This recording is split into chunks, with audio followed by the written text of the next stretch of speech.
Assalamualaikum, and today we are going to learn chapter 7, rotation of a rigid body. Okay, Assalamualaikum and salam sejahtera. Okay, now we proceed with subtopic 7.14, the relationship between the linear velocity v and the angular velocity omega. When a rigid body is rotated about rotation axis O, every particle in the body move in a circle shown in figure 7.18. So this is our body. Point P, a particle in the body is also rotating. Okay, rotating. So V is tangential velocity. Okay, S is our arc length. Theta is our angular displacement. Theta is our angular displacement measured in radian. Okay, R is radius of circular path.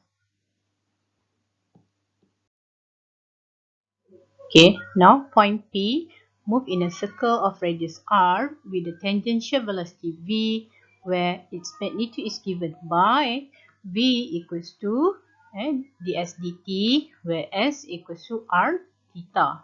So we substitute s with r theta. Okay, so now our equation become v equals to r d theta dt. V tangential velocity equals to radius of the circle times rate change of angular displacement. So, rate change of angular displacement is equals to angular velocity. So, now our equation become V equals to R omega. The direction of the linear velocity or tangential velocity always tangent to the circular path. Every particle on the rigid body has the same angular speed. Every particle on the rigid body has the same angular speed in terms of magnitude of angular velocity. But the tangential speed is not the same because the radius of the circle r is changing depend on the position of the particle.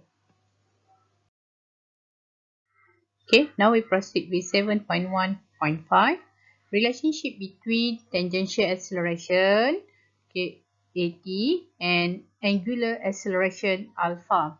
If the rigid body is gaining the angular speed, then the tangential velocity of a particle also increasing. Thus, the two components of acceleration are occur. Okay, refer to figure 7.19. So, now our rigid body is gaining in angular speed, which is directed, and the direction of the angular speed is anti-clockwise. Then the tangential velocity of the particle also increasing. There's a component of acceleration R occur. The direction of the centripetal acceleration is towards the center. Tangential acceleration is tangent to the circular path. So combination of tangential acceleration and centripetal acceleration. So we get new vector, which is vector A. Okay, so the component are tangential acceleration AT and centripetal acceleration AC is given by, for tangential acceleration equals to rate change of tangential velocity, where V equals to R omega. R is radius of the circle, omega is angular velocity. So we substitute V with R omega, then our equation become AT equals to R d omega dt. So d omega dt is equals to rate change of angular velocity. So rate change of angular velocity is represent angular acceleration. So now relationship between tangential acceleration and angular acceleration is equals to, okay, AT is equals to R alpha. But for centripetal acceleration, okay, we have equation AC equals to V squared over R. V substitute with R omega. So then we get our equation become R omega squared. So we also can write AC equals to V omega.